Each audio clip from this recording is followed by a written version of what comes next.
เล็ดซุ่มเขาลับลอยจำก้อยสายแรงมันอ๋อวันดีคำเย้าลงนกอ่อนเขาพงมินออกหากินดังวันต้องมันเต็มเย้าเลย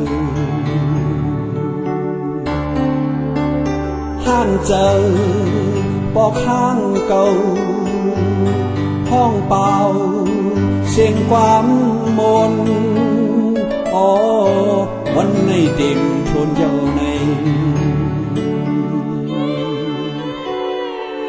นอนมาดังวันเย้าโตเก้าลึกสีตาหากินทั้งคืน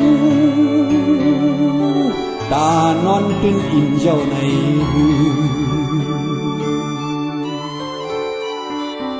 ยามเมื่อในกลางวัน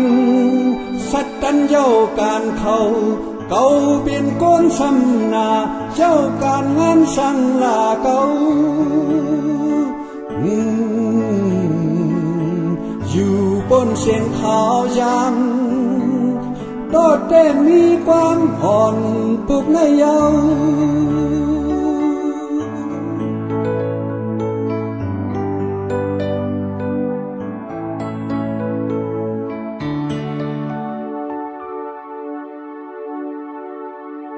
แลบซุ่ม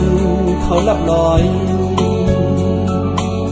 จำก้อยสายแรงมันอ๋อวันดีคำเย้าลง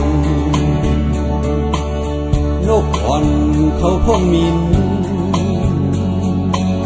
ออกหากินดังวันต้องมันเต็มเย้าเลยห้านเจอปอกห้างเก่า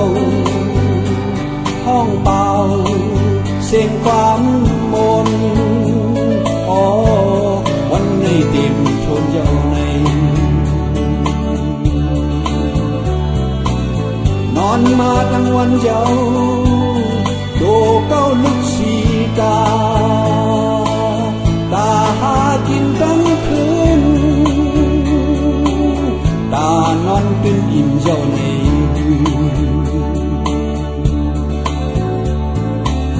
ยามเมื่อในกลางวันสัตตันเย้าการเขาเก่าเปลี่ยนก้นซ้ำหน้าเย้าการงานสั่งลาเก่า